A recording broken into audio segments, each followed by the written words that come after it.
శనివారం ఉదయం తిరుమల శ్రీవారిని ఆంధ్రప్రదేశ్ హైకోర్టు న్యాయమూర్తి జస్టిస్ ఏవి శేషసాయి, నిజామాబాద్ బీజేపీ పార్లమెంట్ సభ్యులు అరవింద్, తెలుగుదేశం పార్టీ నాయకులు దేవినేని ఉమామహేశ్వరరావు వేర్వేరుగా దర్శించి మొక్కులు చెల్లించుకున్నారు.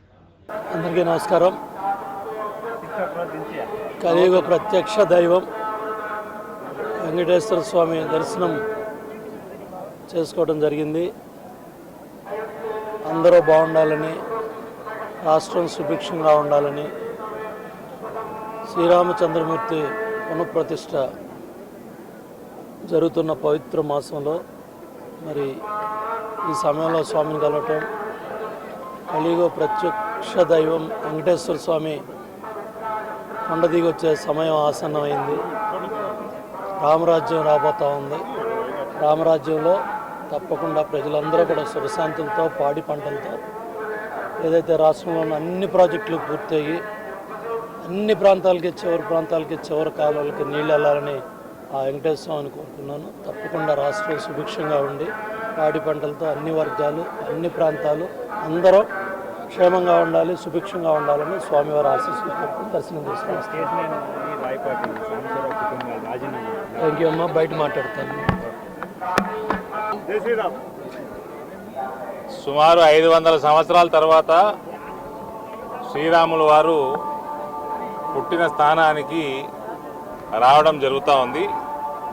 కులాలకి, మతాలకి, దేశాలకి అతీతంగా అందరూ కూడా శ్రీరామ స్మరణం చేసుకుంటూ ఆయనకి స్వాగతం పలకాల్సిందిగా కోరుతా ఉన్నాను.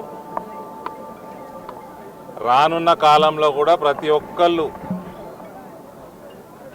ఏ బ్యారియర్స్ లేకుండా, అంటే కులాలు, మతాలు, దేశాలు ఏ బ్యారియర్స్ లేకుండా రామరాజ్య స్థాపన కోసం అందరూ కృషి చేయాల్సిందిగా నా విజ్ఞప్తి. ఈ సమయంలో పుట్టిన వాళ్ళందరూ కూడా అదృష్టవంతులు.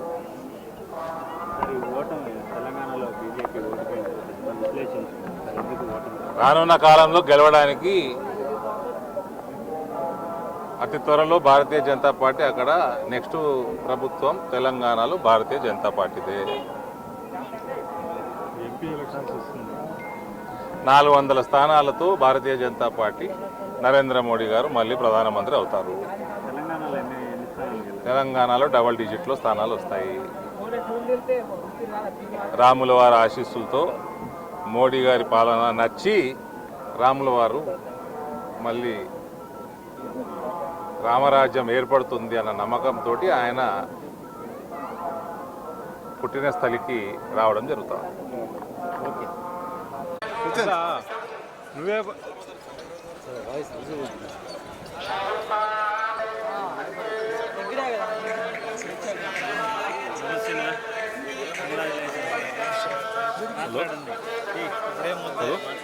సత్యవేడ్ ఇన్ఛార్జ్ నియమించారు కదా. హలో,